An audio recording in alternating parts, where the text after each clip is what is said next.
उड़दे ने रिश्ते दी हर शाख तो परिंदे, इस दिल दे पिंजरे च खामोशी दे घुमदे ने जिंदे।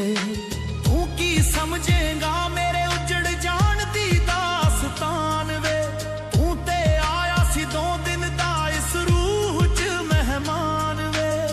मेरे सादे किनारे ते जहर क्यों दे गया, ओदी खुशबू च मेरा हाल भी क्यों ले गया।